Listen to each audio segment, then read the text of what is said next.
자, 그러면 공부 어떤 식으로 해야 되는지는 대략 감이 오시나요? 자, 그 다음에 이제 정리하는 이야기 하겠습니다. 제가 앞에서 뭘 얘기한다고 했죠?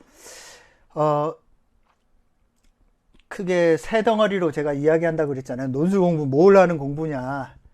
방금 본 것처럼 제시문을 읽고 논리적으로 독해하는 공부예요. 이게 90%예요. 이게 90%예요. 여러분은 남은 기간 동안 이것만 하면 돼요. 자, 근데 이거를 잘하는 학생이 없다. 그래서 여기다 좀 쓸게요. 논술 공부의 어떤 목표는 어찌됐건 첫째, 독해다, 독해. 그 다음에 이 논술 공부를 잘하는 사람은 없습니다. 논술을 잘하는 학생이 없어요. 잘하는 학생이 정말 드물다. 그렇기 때문에 자신감 가지고 하는 것이 아주 중요하다.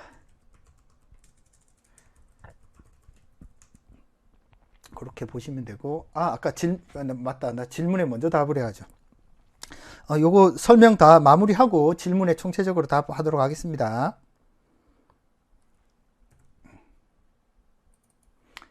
오케이. 질문 끝에 한꺼번에 해결하도록 할게요.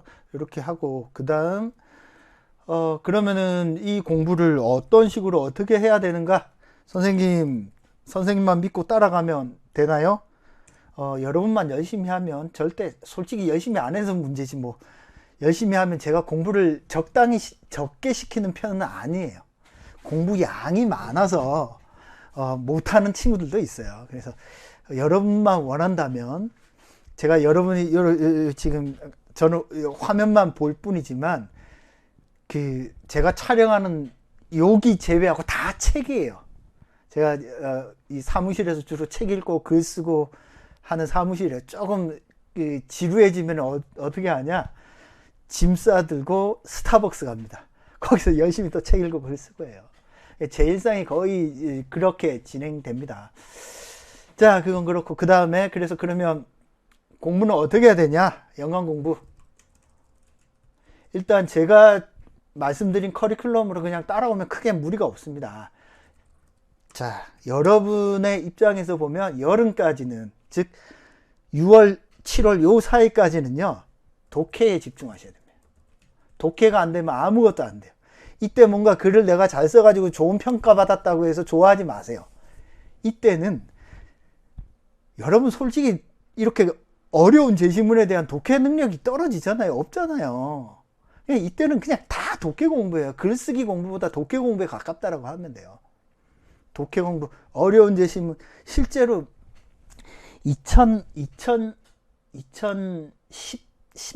15년 그 논술 제시문에 해겔의 정신현상학이 나왔어요. 내가 읽던 거. 요거.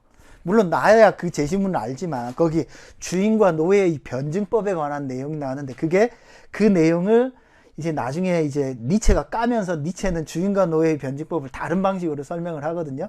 그런 방식으로 다르게 설명하기도 합니다. 여튼 독해에 집중하셔야 돼요. 여름까지는. 그 다음 여름 이후 대략 8월부터는 7월에서 8월 대략 8월 전후로부터는 뭘 해야 되냐? 대학별 준비를 아주 철저히 하셔야 돼요. 대학별 준비. 자, 이때 내가 어떤 대학, 인문을 넣을 건지 사회를 넣을 건지 대학별 타겟팅이 안 돼 있으면 안 돼요. 이때는 무조건 머릿속에 어떤 과 어떤 대학에 지원하겠다. 이게 머릿속에 딱 넣어두시고 이때는 자기가 지원할 대학의 문제 스타일이 머릿속에 그냥 딱 박혀 있어야 돼요. 무슨 말인지 알겠죠? 그래서 요 말은 눈만 감아도 대학 기출 문제가 눈에 떠오를 정도로 준비를 하셔야 됩니다. 자, 그 다음 여기까지가 여러분의 기본이에요. 기본. 그 다음에 파이널이에요. 파이널 기간 한 2개월 잡으시면 돼요. 자, 파이널은 2개월, 짧으면 1개월인데 예를 들어서 일주일에 2번씩 내가 글을 쓴다. 그러면 한 달만 해도 돼요. 근데 한 주에 하나 정도밖에 안 써. 그럼 한 2개월 정도는 해야 돼. 2개월 정도. 요거는 뭐예요? 시뮬레이션 하는 거예요. 시뮬레이션. 시험장에서 내가 어떤 전략으로 어떻게 글 쓸지를 딱 카테고리 라이징 해가지고 소팅을 한 다음에, 이런 스타일의 문제구나. 이런 스타일의 문제를 이렇게 풀어야 되겠구나. 이런 식으로 여러분들이 머릿속에 정리를 조금 하셔야 되겠습니다. 그래서 연간 공부는 이렇게 흘러간다라고 생각을 하면 되고, 여러분이 그러면 공부하는 과정에서 머릿속에 꼭 넣어둬야 될 건 뭐냐? 꼭 지금부터 파이널 기간까지 꼭 기억해야 할 것. 야, 이것만 하면 나 학교 갈 거야. 그럼 뭘까요? 첫째도 둘째도 독해력입니다. 독해력. 두 번째 뭘까요? 개념입니다. 개념. 개념에 민감하지 않으면 망해요. 각종 논술 주제에 나오는 개념들을 딱 잡고 이걸 가지고 놀 수 있어야 돼요. 학교는 어려운 개념을 제시문에 하나 툭 던져줍니다.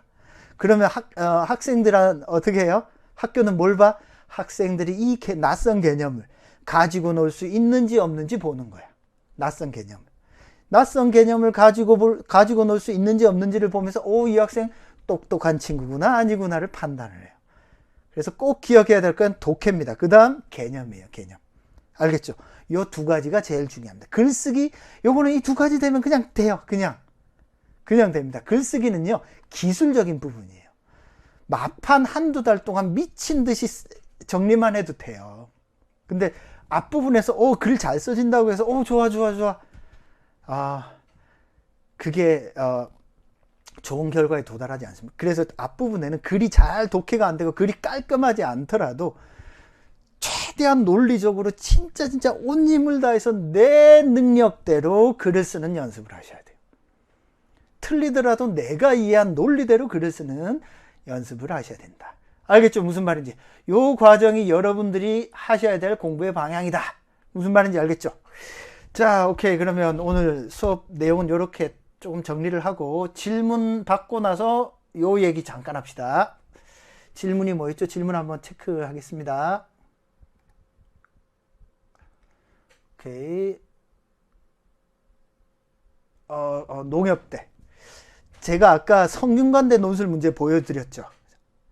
성균관대 문제를 한번 보면 어디 갔냐?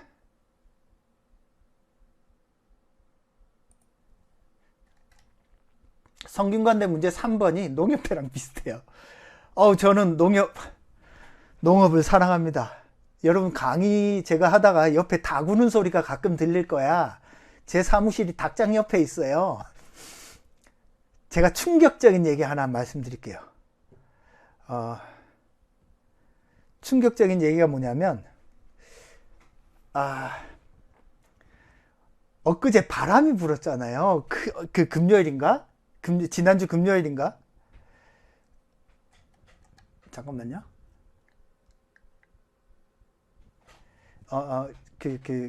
금요일인가, 바람이 엄청 불었잖아요. 제가 설 지나고 나서 닭장을 지었거든요. 제가 시골에 살아요.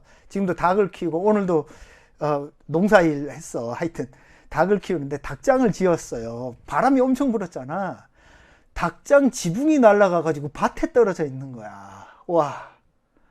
그래서 오늘 닭장 지붕 지을 재료를 사왔습니다. 하여튼 저는 농업을 엄청 사랑합니다. 여러분 기농기촌하세요. 농협대 질문, 제가 그 수업하다가 이렇게 가끔 삼천포로 빠지는데 잘 얘기해 주세요. 선생님 삼천포입니다. 제 집사람 고향이 삼천포예요. 자, 보겠습니다.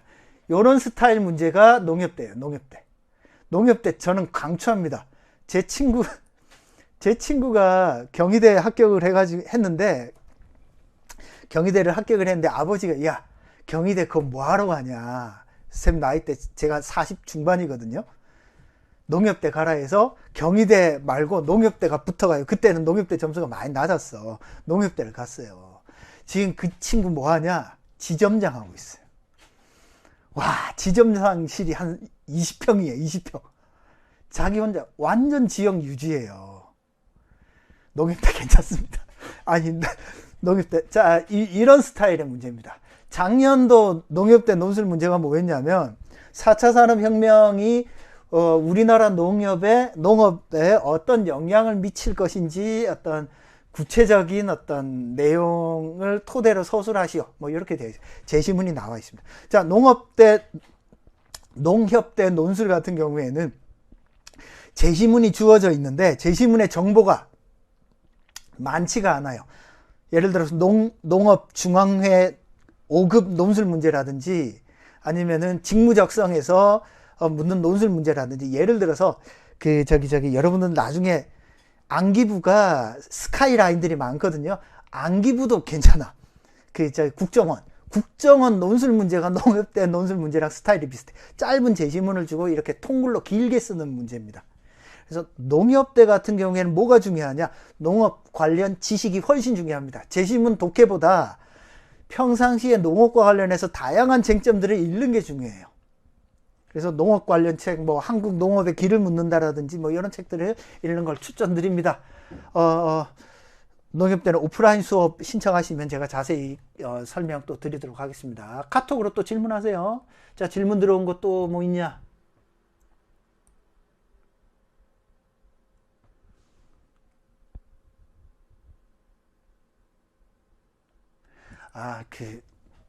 모집 정원과 관련된 문제인데요. 이게 예를 들어서 대입 같은 경우도 경영학과라든지 이런 데는 많이 뽑아요. 편입도 보면은 TO가 경영학이라든지 이런 데는 많이 나잖아요. 근데 뭐 영문학과라든지 뭐 철학과라든지 이런 한두 명밖에 안 나. 어떤 게 유리할 것 같아요? 유불리는 없습니다. 운입니다, 그건. 일반적으로 생각을 할 때 편입은요, 내 준비 정도가 훨씬 중요해요. 그러니까 전공 적합성이라든지 이게 훨씬 중요하고, 대입 같은 경우에는 논술 실력이 중요합니다. 무슨 말이냐면, 대입 같은 경우에는 논술 실력에 따라 그냥 점수차가 쫙 줄 서서 컷이 돼요. 편입 같은 경우에는 어떠냐? 논술 아무리 잘 쓰고 1차 통과돼도, 1차에 보통 3배수를 뽑잖아요.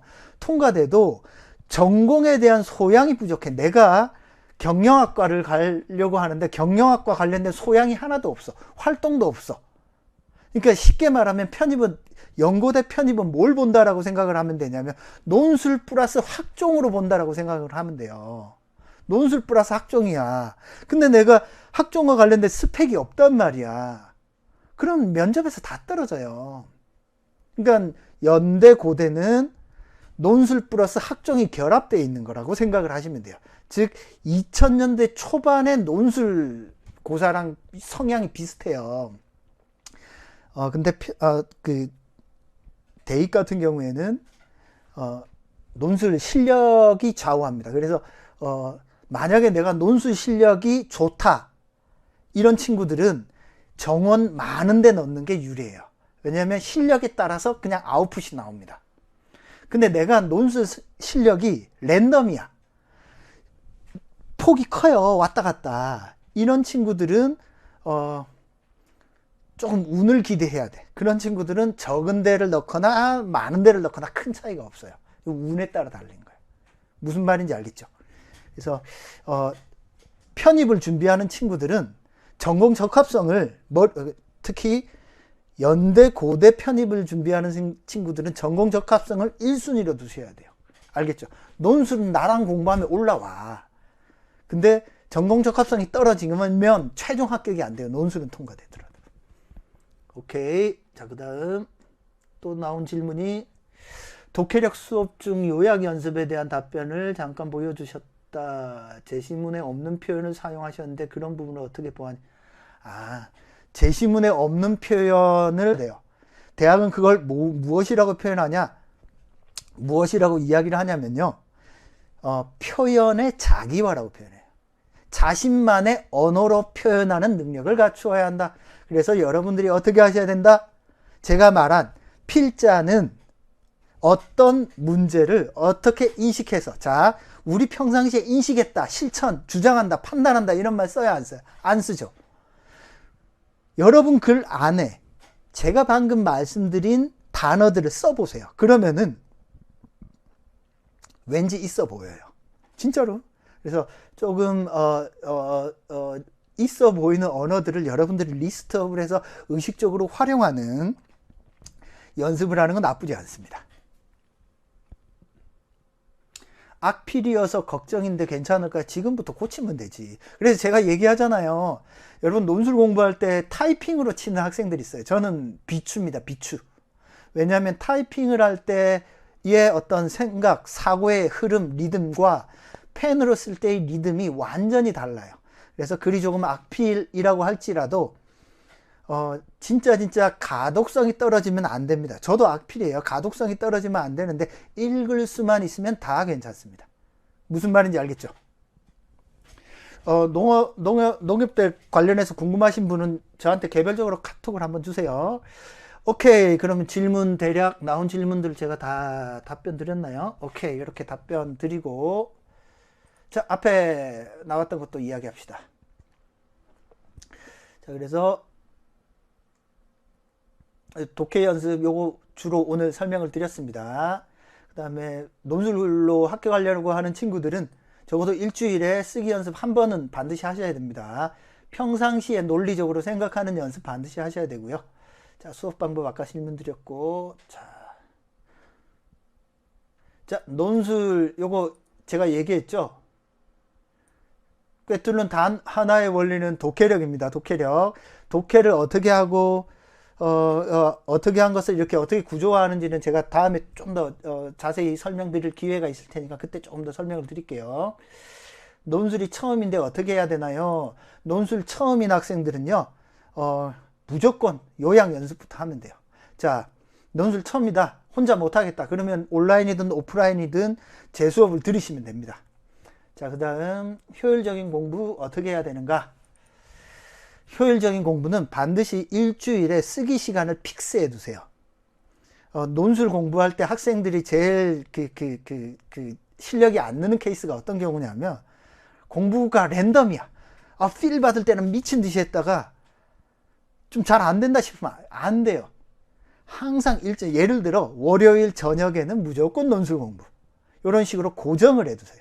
그 고정을 해 두시고 자, 논술이 잘 안 돼. 그러면 제가 준 논술 천재 읽으세요. 알겠죠? 그러면 제가 한 개념 강의를 들으시거나 여튼 시간을 픽스해 두시고 공부를 하는 걸 추천드립니다. 안 그러면 안 합니다. 한번 밀리면 계속 밀려요. 그래서 효율적인 공부 방법은 시간을 정해두고 하는 게 좋다. 자, 인문논술, 사회논술 준비 방법. 자, 지금은 나누어서 공부할 필요가 없습니다. 인문이든 사회든 깊이 있게 공부하려면 두 개 다 필요해요. 사회학적 소양이 있는 학생들은 인문학적 소양도 있어. 알겠죠? 무슨 말인지. 인문학적 소양이 있는 학생들은 사회과학적 소양도 있어요. 그러니까 이 두 가지는 항상 동전의 양면이다.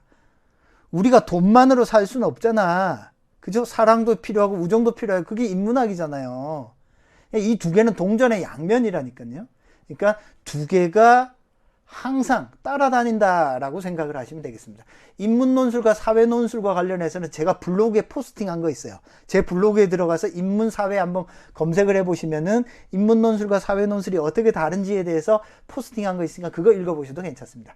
첨삭은 어떻게 진행되나요? 제가 첨삭은 여러분이 쓴 글들을 띄워두고요. 그 팀뷰어를 활용해서 주로 첨삭을 합니다. 공통적인 부분은 공통적으로 수업 시간에 첨삭하기도 하고 이건 꼭 1대1로 해야 되겠다라고 하는 부분은 1대1로 합니다. 폭넓은 배경지식 깊이 있는 이해. 요거는 까놓고 이야기해서 논술 공부하는 학생들 중에 똑똑하다고 느낀 적이 제가 거의 없어요. 실제로 대입 논술과 편입 논술 준비하는 학생들의 수준 차이가요. 솔직하게 말씀드리면 대입 논술이 더 높아요. 사실 요즘은 많이 떨어졌지만 그래도 대입 논술이 더 높아요. 그러니까 정말 똑똑해서 시험 보는 게 아니라 남은 기간 동안에 내가 얼마나 체계적으로 공부하느냐의 싸움입니다. 자, 그 다음 실제 기출문제는 제가 보여드렸으니까 논제와 제시문이 있고 주어진 제시문을 정확히 독해해서 논제에서 요구하는 것들에 맞게 글을 쓰는 것, 이게 논술의 핵심이다 라고 이해를 하시면 되겠습니다.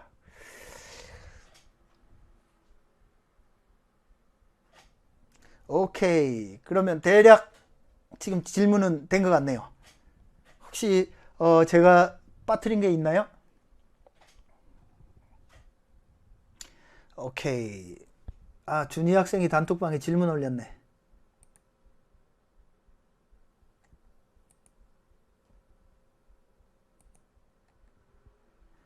총체적 관리를 해주신다 하셨는데 자소서 면접은 어떻게?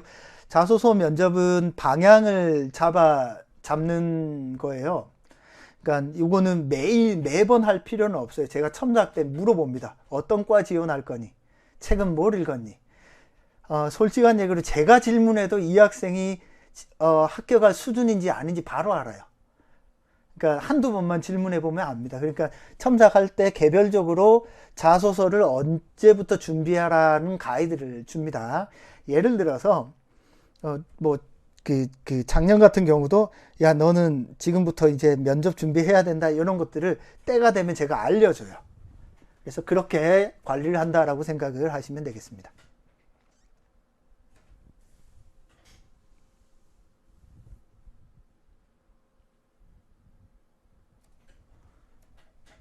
주 1, 2회 강의할 때 한 번 할 때 제가 보통 2시간 반에서 3시간 사이로 수업할 겁니다. 온라인 상으로는.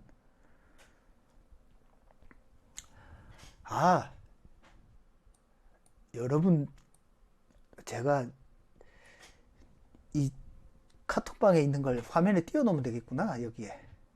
이러면 뜨잖아요. 어우, 나 왜 이렇게 무식한 거야. 그죠?